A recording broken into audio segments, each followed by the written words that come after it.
Carlos Mitru. Un espacio de reflexión y análisis sobre sus trayectorias y aportes a la sociedad.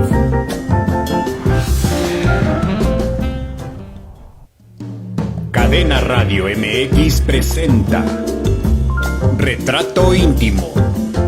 Una mirada personal y profesional a los protagonistas invitados. Conduce Carlos Mitru. Un espacio de reflexión y análisis sobre sus trayectorias y aportes a la sociedad.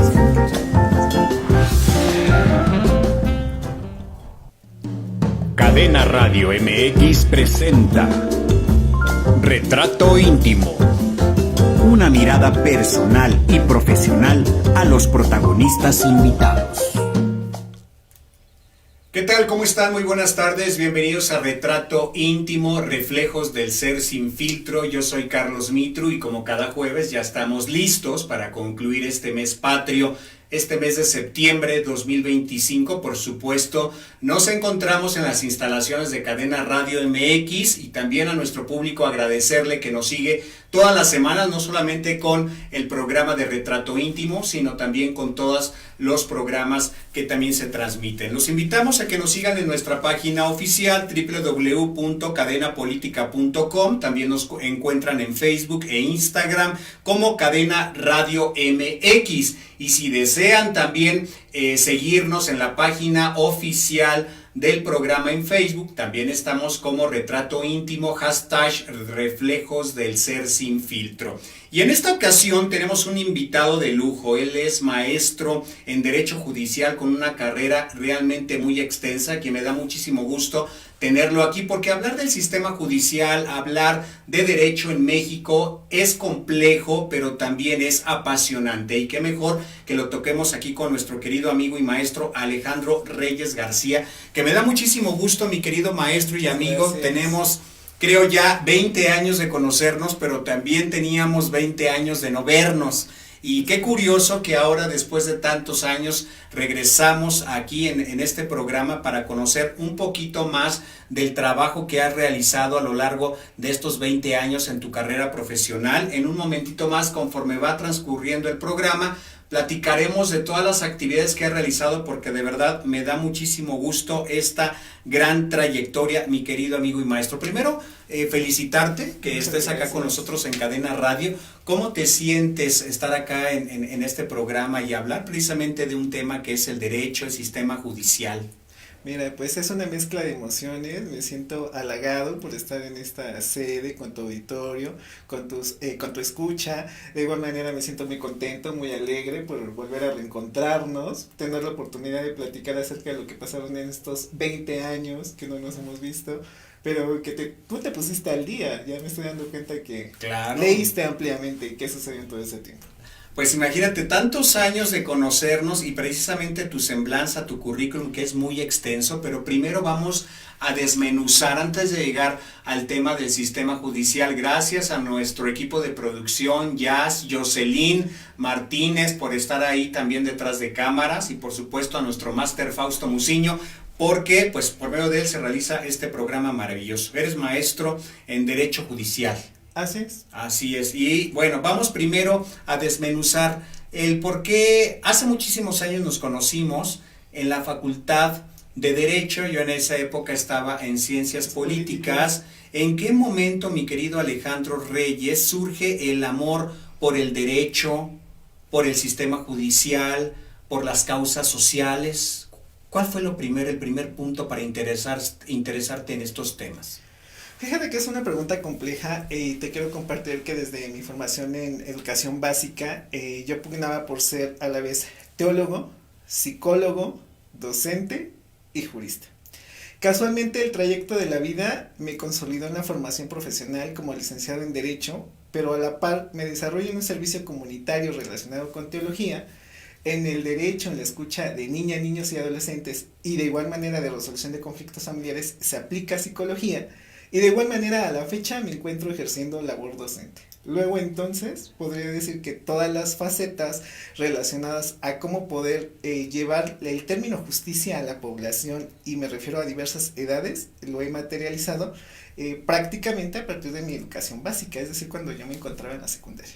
En la secundaria, ¿cuál fue el punto cumbre para decir en algún momento determinado me voy a dedicar al derecho?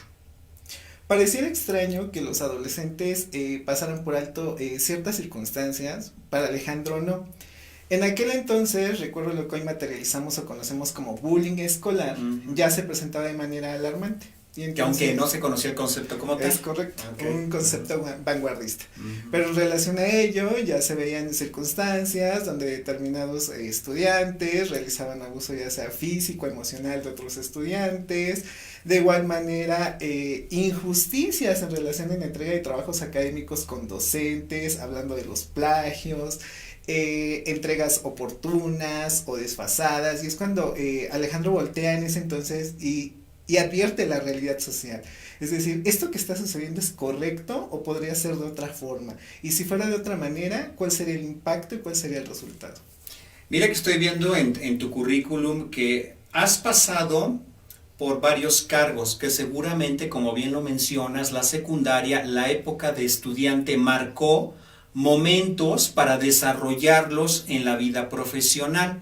De los cargos que tienes y que has tenido como juez segundo familiar, juez mixto, has estado en el juzgado primero civil, juzgado segundo familiar, de lo familiar y de lo civil, que hayas tocado estos temas en la secundaria, en la preparatoria, uno en particular que rescates en tu época de estudiante y que ahora en la parte del profesionista lo ha estado llevando a cabo, ha estado en la defensa de esos derechos humanos y apoyando a personas en situación de vulnerabilidad, que seguramente pues hay muchos casos. Yo creo que sería muy concretamente la mediación escolar y el antecedente que te mencionaba de bullying escolar, que no solamente se da por los compañeros en la escuela, puede darse por los docentes y por autoridades educativas e incluso por padres de familia. Entonces, sí, son factores que al día de hoy me permite abonar en beneficio de esa impartición de justicia en la sociedad y que van relacionados con los principios y creencias de Alejandro. Yo creo que para todos los que en algún momento determinado llegamos a ser estudiantes, hubo momentos que nos marcaron. Ahora, como profesional, ¿cuáles han sido los tópicos, los temas que se tocan más en este sistema judicial? Si ya nos vamos al sistema judicial, ¿cuál ha sido lo más catastrófico, por así mencionarlo, el concepto, para poder resolver casos que a lo mejor digas, caray, yo nunca pensé de enfrentarme a una situación así como profesional en la defensa de algún derecho humano? Mira, recuerdo muchísimo al inicio de mi despegar profesional, precisamente cuando estaba prestando prácticas profesionales, la clínica del maltrato a nivel estatal, y que precisamente el primer asunto con el que tengo relación me genera una gastritis nerviosa. Era tan complicado el asunto que aparentemente comenzamos con una situación de abandono en un hogar de niños, niñas y adolescentes para pasar a un abuso infantil e incluso violación entre adultos, entre varias generaciones, repetición de conductas. Entonces fue un expediente que se fue descubriendo poco a poco y que te digo, no había tenido un contacto tan directo con asuntos tan complicados que a mí como a nivel profesional fue el que primer impacto en mi salud. Evidentemente ya posteriormente con el desarrollo judicial pues también otro cúmulo de asuntos te empiezan a generar estrés y otro tipo de padecimientos. Lo más curioso, por ejemplo, cuando se habla de abuso contra un infante, curiosamente, o creo que tú no lo podrás confirmar, se da más con familiares, con amistades, con gente conocida, que a veces pensamos que estos abusos no se dan, que eso le pasa al vecino, pero a lo mejor no nos pasa a nosotros. ¿Cómo lidiar con estos procesos híjole caray, es de personalidad, porque también tienes que hacer al psicólogo ahí? Sí, fíjate que en los conflictos familiares es muy frecuente que prevalezca la individualidad, la superación, el no querer estar solo o sola, el querer tener una pareja sentimental pero no te das cuenta de que en muchas ocasiones pones en riesgo a tus propios hijos e hijas. Aunque he de comentarte también el caso de excepción. No solamente se da por personas que no comparten un vínculo sanguíneo, en ocasiones se da por personas que comparten un parentesco. Y en el peor de los casos, cuando nos atienden estas situaciones de psicología, como tú refieres, advertimos una situación de enamoramiento. La clásica figura edípica o de Electra que se materializa realmente en las familias, y lo cual distorsiona la realidad de niñas, niños y adolescentes. Alejandro, en este sistema judicial en el que estamos ya inmersos, la ciudadanía dirá: ¿y a mí para qué me funciona el sistema judicial? ¿En qué momento nos debemos hacer conscientes de que el sistema judicial es parte medular de un sistema de un país? Ok, quiero compartirte algo muy interesante. El 75% o más, dependiendo de las empresas o encuestadoras que han reportado los datos estadísticos, advierten que en México es dedicado a la impartición de justicia cotidiana. ¿A qué se refiere con esto? Todo lo que no es un asunto penal. Y de ese 75% o más que se imparte justicia en México, en todo el territorio nacional, aproximadamente un 85% es asuntos de materia familiar.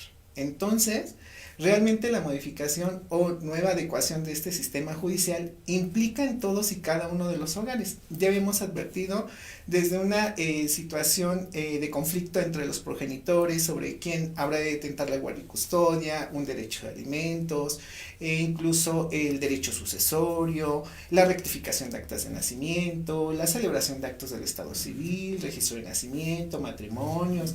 Es decir, está el derecho, y este sistema de justicia está más relacionado con nosotros de lo que pensamos. Incluso desde la obtención de una copia certificada del acta de nacimiento que te piden para poderte inscribir, ya estás relacionado con el derecho, y muy concretamente el derecho familiar.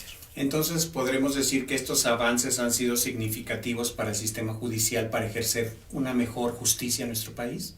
¿O aún estamos en pañales? Existe una ambivalencia. Hay que reconocer lo que existe en redes sociales. En muchos otros estados, los jueces no se eligen a través del voto popular. E incluso es lo que el Estado mexicano ha sido criticado en el ámbito internacional, porque se requiere la formación y la carrera judicial. No obstante, ¿qué trae de ventaja esta reforma? Que en ocasiones la población no estaba tan conocedora y sabedora de las funciones y actividades que realizaban los jueces, no solamente en materia familiar, en todas las materias de justicia cotidiana. Y hoy en día con esta reforma permiten que los juzgadores estén más cerca de la población, precisamente de los que reciben la solución de ese conflicto en una sede judicial o en un juzgado. ¿Esta independencia del sistema judicial abona o también perjudica a la ciudadanía? Porque si bien en algún momento determinado podríamos decir que todo estaba a conveniencia, pero ahora la independencia del sistema judicial ¿tiene ventajas o se va más para desventajas? Porque bueno, mencionaste lo del voto. Dirá la gente, pues si yo ni siquiera los conozco, por lo menos conoces a un al candidato a presidente municipal, a diputado. Pero, por ejemplo, cuando se habla de magistrados, de jueces. Mira, es interesante porque hoy en día, y yo creo que los politólogos no me van a dejar mentir, este sistema de pesos y contrapesos en México se ha debatido en la Cámara de Diputados, en la Cámara de Senadores, en medios de comunicación, y se habla de que actualmente el sistema de pesos y contrapesos que se estableció en 1917 ha desaparecido por un poder oficialista.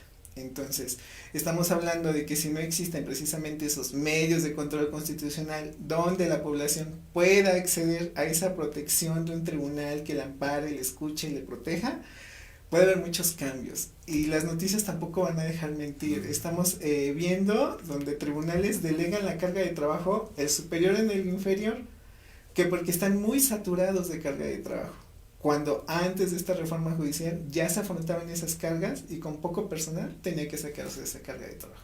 Por ejemplo, ahora como juez, ¿ha sido un trabajo fácil, difícil? ¿Se ha tenido las herramientas necesarias para llevar a buen camino este sistema judicial? ¿O qué sucede? Para los jueces que venimos de carrera judicial es un arduo camino y recorrer. Es constante capacitación, actualización, exámenes de oposición. Y aún así hablo en tono muy particular cuando estás en una audiencia real, con personas, con sensibilidades, con emociones, aún dudas si estás realmente haciendo lo correcto o no. Al término que iniciamos en este programa, precisamente si realmente estás impartiendo justicia y llevándola a todos y cada uno de los habitantes de territorio nacional o mexiquense. Ahora bien, ¿qué tiene de desventaja los que no tienen carrera judicial? Tampoco tus escuchas me van a dejar mentir, en redes sociales han circulado noticias donde precisamente los nuevos juzgadores, ante la falta de experiencia, hacen un embrollo en los asuntos. Ahora, también hablamos de desigualdad. ¿Qué papel juega la desigualdad para pues algunos ciudadanos o muchos ciudadanos con el sistema judicial? Fíjate que hay 3 materias en particular que hoy quiero mencionar, que es precisamente el derecho laboral, el derecho penal y el derecho familiar. En los 3 existe suplencia de la queja. ¿A qué me refiero con esto? En muchas ocasiones la inadecuada defensa de un abogado puede ser suplida, sustituida por el juzgador, porque tiene que proteger intereses más altos. En el caso del derecho laboral, al trabajador. En el caso del derecho penal, hoy desde un plano de igualdad, a la víctima ofendido con el imputado.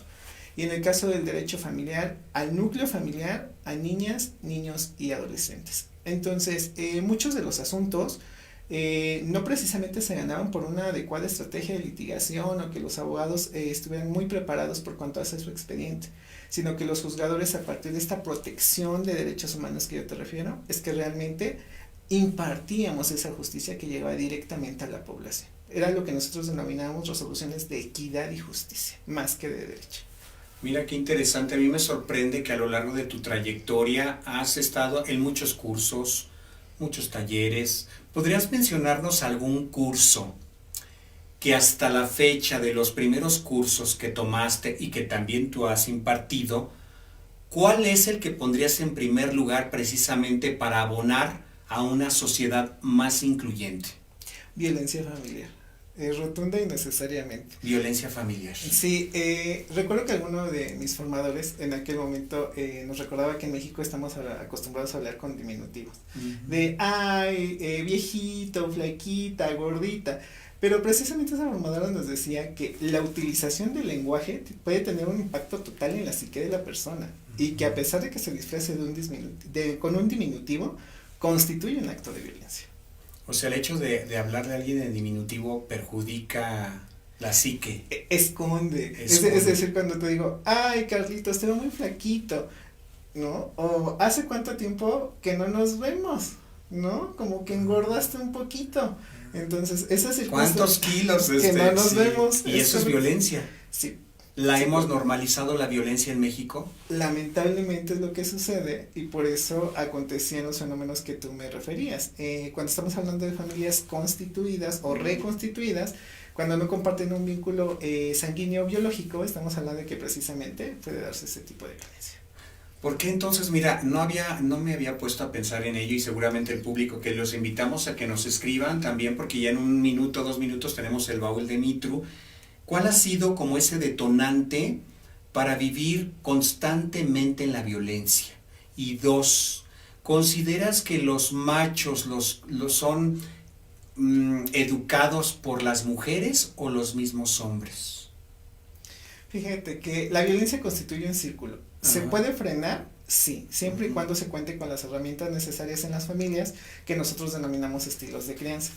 Y fíjate, por extraño que parezca, a pesar de que decían que en México teníamos un sistema patriarcal, realmente era un sistema matriarcal, porque el padre se constituía en proveedor y quien educaba realmente a los hijos. Es correcto. Entonces, realmente ese es el contexto histórico que existía en México, que estamos enfrentando el día de hoy, que no tenemos ni padres ni madres que críen y eduquen a sus hijos, sino lo están delegando en otros familiares o en medios de comunicación. Y que también ahí está la violencia inmersa por la cuestión de violaciones y que muchas personas, ¿por qué consideras, ya tenemos un hito, por qué consideras que hay casos de antaño y lo vemos con artistas, Sasha, me recuerdo de ella, ¿por qué se denuncia 20 o 30 años después de haber sucedido el acto? ¿Qué es lo que sucede?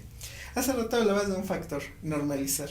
Entonces, en el caso de la mujer en México, se decía que si el marido abusaba de ella o la agredía físicamente era normal, porque era su esposo y que ella lo había escogido y entonces tenía que asumir el destino que ella por convicción había seleccionado, lo cual hablando hoy en 2025 de derechos humanos, estamos hablando de una visión completamente retrógrada. Se puede denunciar aunque pasen los años entonces. Claro, siempre y cuando no prescriba. Ok, perfecto. Vamos ahora, ya estamos en el 20, por supuesto, vamos al baúl de Mitru y conozcamos la parte personal un poquito de nuestro invitado del día de hoy, porque definitivamente en esta sección vamos a descubrir momentos de nuestro protagonista invitado.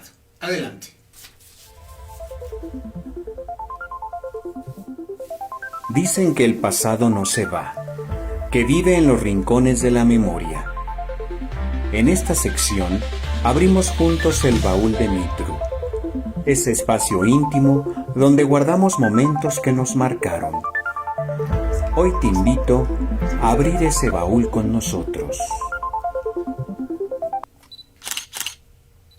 Ya regresamos a Retrato Íntimo, Reflejos del Ser Sin Filtro. Gracias a Jazz, por supuesto a Jocelyn Martínez en los controles técnicos. Al público los invitamos a que le den like, nos sigan, por supuesto. También estoy en YouTube como Carlos Mitru Oficial. Ahí pueden seguir todas las locuras que hago de poesía, los programas, por supuesto, de Cadena Radio. Y aquí tenemos un baúl extraído de Tlapa de Comonfort, Guerrero. Vamos a conocer un poquito, ahora sí nos vamos a la parte íntima, a la parte íntima de los invitados. Me da muchísimo gusto que nos acompañes, de verdad, Alejandro, que después de 20 años tenemos la oportunidad de encontrarnos aquí en Cadena Radio. Eso es padre, ¿no? Vamos a ver qué te descubre o qué te va a preguntar el baúl. ¿Cuál es la primera pregunta? ¿Cuál fue la última carta que escribiste a mano? ¿Escribiste alguna carta a mano alguna vez en tu vida? Sí, claro. ¿Sí? Durante la educación básica, el bachillerato, la licenciatura. De hecho, te comentaba, realizo una labor comunitaria ya desde hace 25 años con niñas, niños y adolescentes, y precisamente ese es el supuesto. En alguna de esas actividades comunitarias hay una actividad donde precisamente los padres o los familiares cercanos tienen que dirigirse a esas niñas, niños o adolescentes. Pero ¿qué pasa cuando hay padres, madres que no están al pendiente de esos trámites? Entonces tienes que tomar esa suplencia y precisamente la actividad era realizarlo a mano. Entonces tu servidor realiza esa escritura dirigiéndose a un niño como si lo hubiera expresado su padre o su madre. ¿Cómo crees? ¿Qué emociones afloran cuando escribe uno una carta? Todas. ¿Te recuerda también tu infancia? Sí, aunque ahorita que estaba leyendo la pregunta, también me recuerda mi época de bachillerato, de licenciatura, los romances, hablando de las obras literarias que referías al aire, cuando quieres manifestar y expresar todo a través de la cuestión escrita y que no encuentras el orden, el método de las figuras. Exacto, pues bueno, esa es la primera pregunta que mucha gente actualmente dirá, no, ya no escribo cartas, pero yo creo que hay que regresar a esta parte de escribir una carta, no solamente al amor, incluso a uno mismo, ¿no?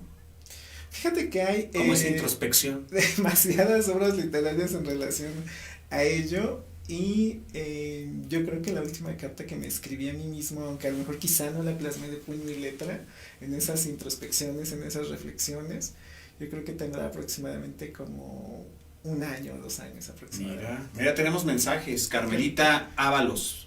Gracias, abogados independientes de México, nos están viendo, maestro, muchas felicidades. Los invitamos a darle like y también compartir, porque de verdad que esta entrevista me está gustando mucho, porque se vuelve una retrospectiva de aquí, de la presencia del maestro Alejandro Reyes García, que conozco hace 22, 23 años, y qué bonito es como, es escribir ahora una carta, pero una carta no virtual, porque ni siquiera es virtual, una carta de corazón a corazón, que también se da después de tantos años. Y sí, ¿verdad? Hay tantas cosas por decir. Exacto. Por contar. Vamos a ver qué más tiene este baúl. Vamos a ver qué otra pregunta tiene. ¿Es una o son 2? Una. Ahí está, una. Me falta todavía una, porque son 3 preguntas. Era pregunta doble. ¿Qué dice? ¿Qué objeto quisieras heredarle a alguien y por qué? Te digo que estas preguntas hacen un movimiento en mi cabeza. Derivado de la última jornada electoral que tuve, adquirí precisamente un Stitch, que durante ese trayecto precisamente me identificaba todos los asuntos que yo llevaba a cabo con niñas, niños y adolescentes. Y entonces se lo quisiera entregar a mi sobrino, el primer varón, porque precisamente era así como esa figura de esa película, donde era demasiado rebelde. Hoy ya cambió, pero sí me recuerda mucha etapa de que vivimos juntos, entre tío y sobrino, en esa formación. O sea, se hizo un vínculo muy grande como de padre a hijo. Es correcto. Sí. Ok, Sí, mira sí. qué interesante. Vamos con una última pregunta, tenemos 4 minutos todavía. Okay. Veamos qué te dice la tercera y última pregunta, porque después yo te haré una pregunta, pero ahí vamos a cerrar con estas, a ver. ¿A quién le debes una disculpa que aún no das? A ver, antes de que contestes, cuando estábamos en la primaria, secundaria, preparatoria, universidad, seguramente hubo alguna persona en cada etapa de tu vida a la que tenías que pedir, ofrecer una disculpa, pedir una disculpa. Pero en este caso, ¿a quién sería? Si tendrías que elegir a una en toda tu vida, una. Nombre no podría ponerle, pero sí serían 2 grupos fundamentales. Okay. Y casualmente hoy atendí una llamada relacionada con ¿Cómo ello. crees? Entonces, sería a la familia y a los amigos. Te voy a comentar por qué. Alejandro Reyes ha crecido profesional y académicamente durante todo este tiempo, pero lamentablemente sacrificas tiempo de calidad con las amistades y con tus familiares.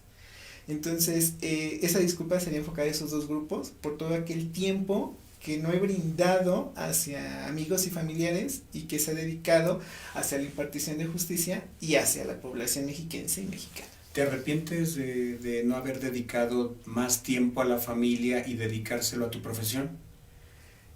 No es como arrepentirse, pero creo que sí se puede haber dado más en ese momento. Y aquí me atrevo a compartirlo. Esta es una cuestión o una situación no solamente de Alejandro, sino de muchos servidores públicos judiciales que invertimos demasiado tiempo en la jornada y entonces no se dan cuenta cuando sus hijos van creciendo, cuando van obteniendo esas constancias académicas, los eventos culturales, los eventos artísticos, y entonces llegan al final de la etapa laboral y se preguntan eso de ¿valió la pena? Hubo bienestar, hubo estabilidad económica, pero a nivel emocional.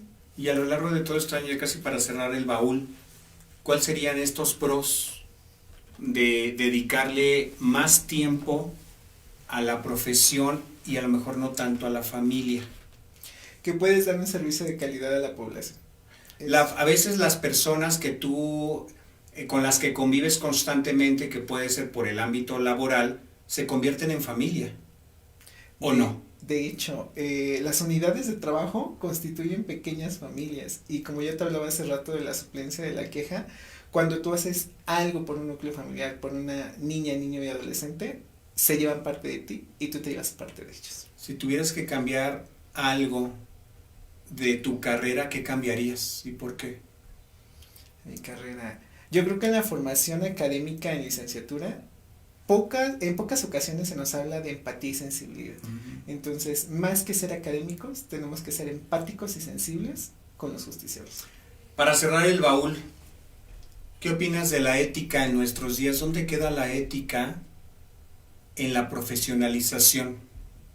Tal parece que traes acordeón, Carlos, te voy a comentar porque Sí. el sábado anterior en Me aula, encanta. el sábado anterior en aula hablaba con mis alumnos Sí. de esta cuestión y me decían es que el sistema judicial se encuentra viciado por un Mira, ya no estoy con el papelito, por un aspecto general llamado Sí, corrupción. exacto. Y entonces hablamos de la cuestión deontológica de todo perfil profesional. Y Mira, hablábamos qué de la protesta que se rinde previo a obtener el grado. Y entonces surgía la interrogante, bueno, ¿y el por qué entonces, si tenemos ese principio general de darle a cada quien que le corresponde y no dañar a nadie, por qué tenemos abogados que no cumplen con ese principio deontológico? Y alguna de las respuestas que me referían a los alumnos, quizá a veces son los vicios que los docentes de alguna forma transmiten, a lo mejor sin intención, pero en la práctica sí. Recordemos que el estudiante observa todo del docente. Sí, claro. Y en algunas otras cuestiones, el decir, ay, no pasa nada, es la primera vez, claro que sí impacta. Sí, claro que impacta. Y tanto ha impactado en el baúl de Mitru, todo lo que nos has comentado, estas respuestas que has dado muy atinadamente. ¿Y qué te parece si cerramos el baúl? Ahí está.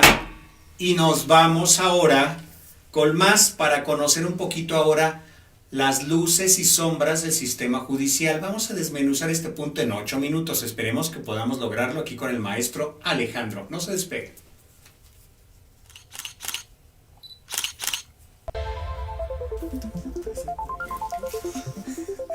Dicen que el pasado no se va, que vive en los rincones de la memoria. En esta sección abrimos juntos el baúl de Mitru, ese espacio íntimo donde guardamos momentos que nos marcaron. Hoy te invito a abrir ese baúl con nosotros. Y volvemos a invitarlos a que nos sigan, por supuesto, en Facebook e Instagram como Cadena Radio MX. Tenemos la página oficial de Facebook, Retrato Íntimo, #Reflejos del Ser Sin Filtro. Y no se olviden que también me encuentran en YouTube como Carlos Mitru Oficial. Y bueno, ahora vamos a la parte, mi querido maestro Alejandro, la parte de las luces y sombras del sistema judicial. Que si bien hablar ya de este punto puede ser un tema escabroso, pero a lo largo de tu trayectoria, ¿cuáles han sido precisamente estas luces que al sistema judicial lo abrazan de tal manera pues que México está protegido en muchas aristas, en muchos ápices para la justicia? No sé si me explico. ¿Cuáles serían estas luces que tenemos que rescatar y que no vemos incluso? Mira, afortunadamente, como tú lo referías dentro de ese currículum, he recorrido varias categorías judiciales en la atención al público justiciable, y creo que se tiene que rescatar que el personal judicial es muy comprometido, da más de lo que una relación laboral pudiera exigirle. Tiempo, dedicación, esfuerzo, capacitación. Es decir, mientras en otros poderes judiciales, precisamente cuando se capacitan, no cumplen con su jornada laboral, en el Estado de México se cumple con la jornada laboral y además se invierte tiempo en la dedicación. Y todavía en las actividades complementarias derivadas de esa capacitación. Entonces, sí, ese sería uno, el compromiso y entrega del personal judicial del Estado de México. O sea que es realmente, como dices tú, lo dan todo. Todo. Para los estudiantes que quieren llegar a este punto donde tú estás, ¿cuáles serían estos 3 puntos base para cumplir con un trabajo profesional, con ética y sobre todo con compromiso para entrar a este sistema judicial en México? Fíjate que muchos estudiantes refieren que la capacitación teórica no les sirve, que porque ellos quisieran más práctica. Okay. Pero precisamente estábamos hablando hace rato de un punto muy interesante, la deontología. Más que prácticamente la van a aprender teóricamente en un aula, y precisamente su perfil profesional va a ser puesto a prueba en el ejercicio a partir de esa formación sólida que adquieran en el aula. Ahora bien, te quiero comentar otra cuestión que impactó mucho a Alejandro. Al inicio de la carrera profesional te refieren que si no eres una de las personas que seas muy labiosas o dadas a la técnica y arte de la oratoria, no deberías de estudiar ese perfil profesional. ¿A qué me refiero con esto? Los estudiantes de derecho que no tengan todas las cualidades y habilidades del perfil no deben de darse por vencidos ni mucho menos verlo como un obstáculo. Durante el desarrollo del perfil profesional y en el ejercicio práctico pueden desarrollar y adquirir esas habilidades. Y no precisamente un buen orador, o ahora hablando del sistema judicial con oralidad, forzosa y necesariamente significa que atienda una impartición de justicia o que precisamente defienda una justa causa o tenga una preparación académica tal. Y el tercer punto, yo creo que sería leer todos los días. Nuestra carrera, nuestro perfil se actualiza con una velocidad enorme, que entonces necesitamos estar por lo menos leyendo, y me atrevería a afirmar con error y conocimiento de causa, aproximadamente 3 o 5 tópicos diarios de actualización. Mira, eso es realmente, y estoy viendo que eres una persona muy profesional, y ahora sí me gustaría tocar uno de los temas, uno de los cursos y de las aptitudes que engloban la vida de Alejandro. Me llamó muchísimo la atención este punto: género, masculinidades y lenguaje incluyente y no sexista, que en algún momento determinado, lo planteamos hace un momento en el programa al inicio, en la década de los 90, principio del 2000, no había, muchos de estos tópicos no se tocaban o incluso no se conocían los términos. ¿Nos podrías desarrollar en un minuto género, masculinidades y lenguaje incluyente y no sexista? Quiero comenzar a partir de un ejemplo práctico de presidenta y patria, que patria se escribe con A de presidenta de México. No, una regla general en este tipo de capacitación refieren que lo que no se menciona no existe. Pero también perdemos de punto de vista teórico que la utilización del lenguaje, pues nosotros tiene que aludir precisamente a la conquista y a cómo se maneja originalmente en la Real Academia Española. No era una cuestión de discriminar o una cuestión de género o una cuestión de sexo. Lamentablemente no estamos hablando de cuando se constituye el lenguaje, sino estamos hablando de 2025 y que entonces ahora tenemos que mencionar lo que debe de existir. Y entonces si existe director masculino, tiene que existir directora masculina. También hablando de redes sociales, porque incluso sucede en medios de comunicación, cuando cambias la A o suprimes la A, y entonces aparentemente le estás cambiando el género a la persona en relación a la que hablas, ¿no? Y cuando te querías realmente referir al director, le anotaste directora. Pero realmente hablando de esas masculinidades, por ejemplo, un simple error gramatical, o presuntivamente un error, no afecta a la persona, su concepción, su personalidad y la forma en cómo se desenvuelve. Ok, buen punto. Si yo digo la señora presidente o la señora presidenta, ¿con cuál nos quedamos?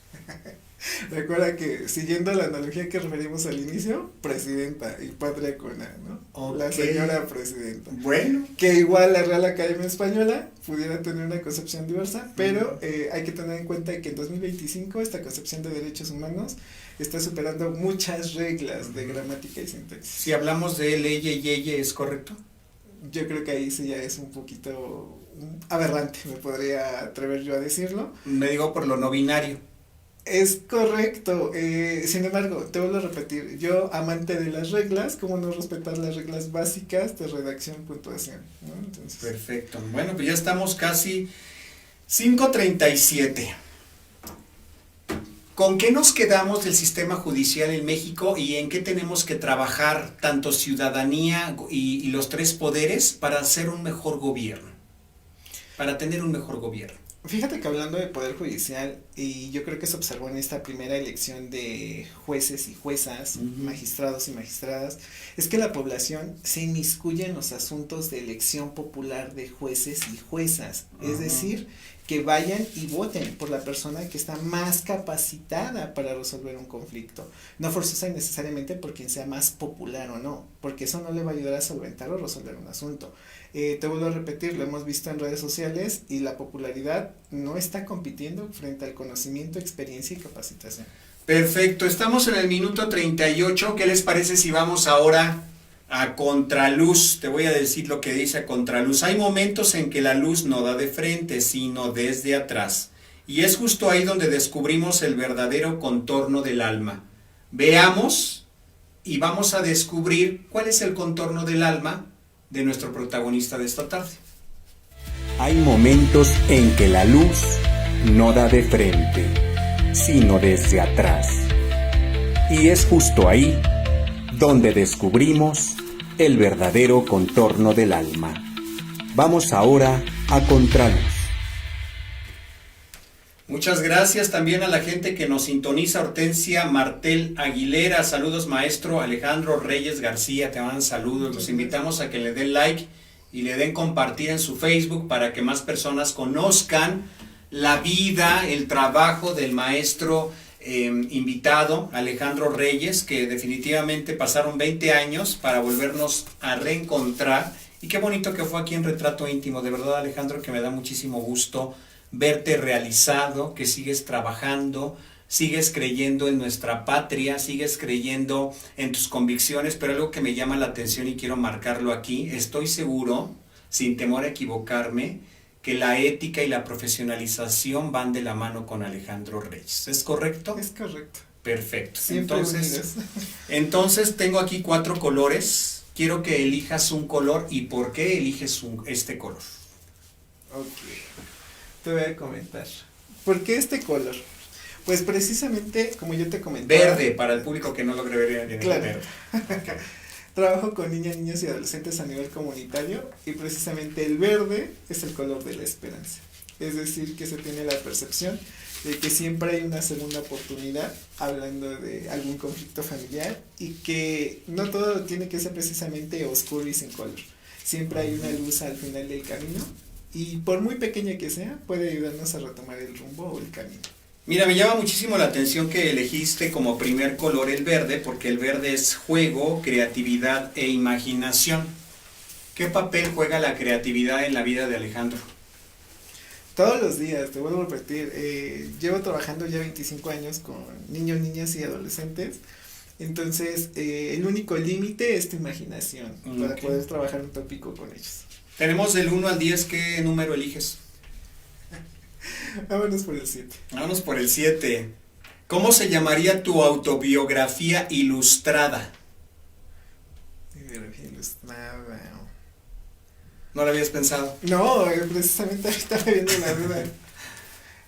Ahora sí lo que se te venga a la mente. Tienes esta oportunidad, tienes Okay. menos de un minuto para contestar. El origen de crecer. El origen de crecer. Perfecto, muy interesante. ¿Definitivamente te consideras un hombre enigmático? En ocasiones. Sí. Mira, Eres- estoy también sí. de verde, igual que Y eres camaleónico, ¿verdad? Algo así. Sí. ¿Qué otro color eliges? Aquí tenemos público. Está rojo, azul, amarillo. Vámonos por el amarillo. Vamos, el amarillo. A ver, el amarillo, ¿por qué eliges el amarillo? Tenemos un minuto. Pues precisamente porque se ha puesto de moda con las flores amarillas y Ujú. precisamente con lo del tazo dorado, ¿no? Entonces, Lo del tazo dorado. Ok. El amarillo es humor, espontaneidad y absurdo. ¿Con cuál de estas palabras te quedas? espontaneidad. ¿Qué significa para ti ello? Cuando trabajas con niños, niños y adolescentes no puedes tener nada programado. Y no hay máscaras. Es correcto. No, o sea, ahí tienes, o Con este eres o eres. programa, sí. O te quieren o no te quieren. Totalmente. de Del 1 acuerdo. al 10, ¿Otro número? ¿sí? Ok, 6. 6. ¿Qué es algo absurdo que haces y no piensas dejar de hacer? Soy demasiado perfeccionista, entonces reviso las cosas 3, 4, 5 veces y sí, yo creo que lo voy a seguir realizando toda la vida. Toda la vida. Para finalizar, una frase que englobe la vida de Alejandro. Ok. Alejandro puede ser mejor de lo que fue el día de hoy. Ok, ¿qué es lo que falta en la vida de Alejandro Reyes en la parte de la profesionalización? ¿Has conocido ápices, aristas de todo tipo en la parte de tu profesionalización? ¿Hacia dónde se dirige esta profesionalización de Alejandro Reyes? Fíjate que me gustaría desarrollar más investigación con esta función pública de tuve esa actividad, pero sí me gustaría dedicarme más tiempo a la investigación. Más tiempo a la investigación. ¿Qué temas son los que te interesan Me abordar? encanta el derecho familiar. El derecho familiar. Todo lo que esté relacionado con Tenemos 2 minutos. Muchas gracias a mi querida hermosa Jocelyn Martínez. Mira ya, 2 minutitos tenemos, 1 minuto y medio. Mensaje para el público. Ok, ya lo había comentado anteriormente, pero bueno, no todo tiene que ser la solución, un proceso, un juicio y llegar ante un juzgador. A veces los problemas comienzan porque no nos escuchamos unos a otros, porque no sabemos lo que realmente la otra persona quiere. Y no solamente lo que manifiesta a través de su lenguaje corporal o de palabras, sino realmente lo que en esencia necesita, valga la expresión, como una necesidad. Si aprendiéramos a escucharnos todos los días y a veces a guardar silencio para escuchar al otro, creo que muchos conflictos de la familia y de la sociedad podrían evitarse y solucionarse. Mi querido maestro Alejandro Reyes, a la gente que quiera tener acercamiento contigo en la parte de la profesionalización, ¿a dónde se tienen que dirigir? ¿Tienes redes sociales y las puedes mencionar? Claro, estamos en Facebook como Alejandro Reyes García, El Sentir de la Justicia. También estamos en YouTube como El Sentir de la Justicia. Y de igual manera nos encuentran en Instagram y TikTok como Alejandro Reyes, El Sentir de la Justicia. Mencionaste tu página de YouTube que me parece muy interesante. ¿Qué tópicos podemos rescatar 2 en este momento de esta página y que pues para que la gente pueda entrar, buscarte y conocer más de ello? Claro, tengo cápsulas para estudiantes de Derecho, para Perfecto. que pierdan el miedo en esa formación frente a docentes muy estrictos. Y tengo una sección que se llama La Sobremesa del Sentir de la Justicia, donde se resuelven preguntas comunes que cualquier denominador común de la población le inquieta o le llama la atención. Me gustaría en algún otro momento determinado tener otra invitación aquí, invitarte aquí al programa. ¿Qué tema te gustaría abordar y por qué? Que sea de suma importancia para la población. Y esto tocando, mencionábamos en un principio para culminar, los grupos en situación de vulnerabilidad, que pueden ser desde niños, adultos mayores, personas con otra orientación sexual. ¿Qué tema podríamos tocar? Fíjate que hablando de todos esos grupos en condición de vulnerabilidad o desventaja, el prejuicio social sería un buen elemento a tratar. ¿Cómo afecta a estos grupos? Muy interesante, mi querido maestro y amigo. Qué Carlos. gusto verte después de tantos años. Creo que si no mal recuerdo, 21 años que no teníamos el gusto de vernos. Eso fue en el patio de la Facultad de Derecho o de Ciencias Políticas, pero me acuerdo que te iba a visitar, nos encontramos ahí en la Facultad de Derecho, aquí de nuestra alma mater, por la Biblioteca General. Por la Biblioteca General, ¿verdad? La biblioteca, sí, pues la central. La central. Gracias, mi querido maestro, y los invitamos a que nos sigan todos los jueves en punto de las 5 de la tarde. Y bueno, tenemos creo que ya 0 minutos, ¿verdad? Ya se nos fue el tiempo. Muchísimas gracias. Nos dio un gusto tenerte por acá y bueno, seguiremos adelante con otra participación tuya. Muchas gracias. Hasta la próxima y los esperamos el siguiente jueves. Yo al día de mañana y pasado, Waco, Texas. Ahí hay sorpresas muy interesantes. La poesía nunca muere, el derecho tampoco y nuestra vida espero que sea eterna. Hasta la próxima.